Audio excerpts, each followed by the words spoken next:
Kumusta mga idol at welcome sa ating YouTube channel.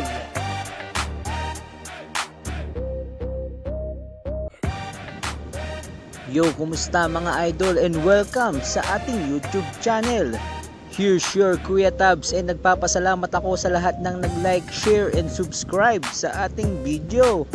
Shoutout nga pala sa aking kumpare na si Mahid Panambulan mga idol at si paring Nico Santos. At ang number 1 fan ko, Laurelen Tabilin. Maraming salamat po sa pag-like, share, and subscribe. Pag-uusapan nga natin ang Los Angeles Lakers at ang nagaganap na rumor sa San Antonio Spurs. Ito nga nagkakaroon nga ng mga sabi-sabi mga idol na ang LA Lakers ay willing na i-give up o ibigay si Danny Green at Kyle Kuzma kapalit ni DeMar DeRozan. So mga idol, nagkaroon nga ng rumor na itong si Kyle Kuzma daw naghahangad o nag-e-expect pa ng mas mataas na presyo. Pero ang LA Lakers nga ayaw itong paboran. Hindi naman nila sinasabi na itong si Kyle Kuzma daw hindi naman magaling para bigyan ng mas mataas na offer. Pero ito nga ay kakatapos pa lang sa kanyang rookie contract, kaya naghahanap ito ng mas malaking deal. Kumbaga, mas gusto nito na makasiguro na para sa kanyang future mga idol. So hindi nga priority ng Lakers na magbigay ng mas mataas na contract para sa kanilang mga players ngayon mga idol.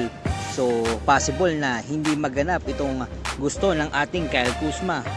Samantalang ito nga si Danny Green ay isa sa mga inaasahang masasama sa trade na pwedeng maganap.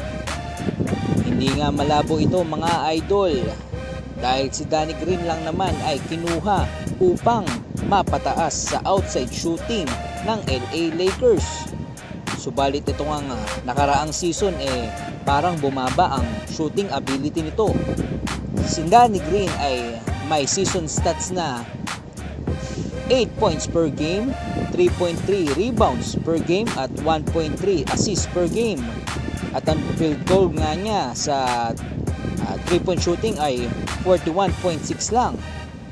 Syempre, kung babayaran ka nga naman ng team na kukuha sa'yo, ay gusto nitong masulit at makita ang presyong ibinigay sa'yo. Samantalang si LeBron James nga mga idol medyo nasa peak na nga ng playing career nito. Di naman natin masasabi kung may posibilidad na bumaba nga ang laruan ni idol. At ang Lakers team nga binabantayan na ang playing time nito. So mga idol, makikita nga natin na posible talagang mangyari ang trade deal na ito. Itong ang Lakers ay gustong kuhanin si DeMar DeRozan dahil nga ito ay isa namang naging all-star player. Maganda rin naman ang pinakita nito sa San Antonio Spurs. Tumitira nga ito around the free throw area at malaki ang pwedeng maiambag nito, lalo na kung nasa labas o nagpapahinga ang isang LeBron James. Isa pa dyan mga idol, hindi rin naman natin masasabi na talo ang Spurs sa trade deal na ito. Hindi rin naman biro ang magkaroon ng isang Kyle Kuzma at Danny Green na pangdagdag sa mapupuntahang team na ito. Ayos din na mag-adjust na at mag-ayos na ng rosters ang San Antonio Spurs dahil medyo out of chemistry nga ang mga players nito sa ngayon. Alam naman natin na itong Spurs mga idol isa ring top contender na team. Marami na rin silang champions na pinagdaanan at andyan nga ang mga player tulad nila Tony Parker, Tim Duncan at Kawhi Leonard. Ang stats lang naman itong si DeMar DeRozan noong 2019-2020 season ay 22.1 points per game, 5.5 rebounds per game at 5.6 assists per game. Lumaro lang naman ito ng 68 games nitong nakaraang season. At ito pa nga ang isang rumor na kumakalat mga idol, Serge Ibaka, isasama sa lineup ng Los Angeles Lakers.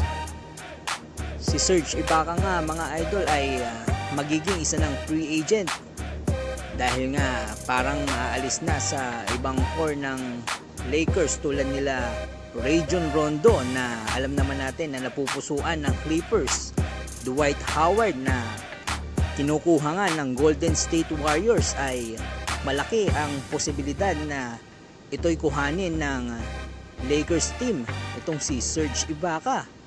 Malaki nga ang eksperyensya nito at may aambag sa laro ng Los Angeles Lakers. Mag-iwan ng comment mga idol at pag-usapan natin itong magaganap na trade deal rumors na to. Sang-ayon ba kayo mga idol? Pag-usapan natin yan sa comment section.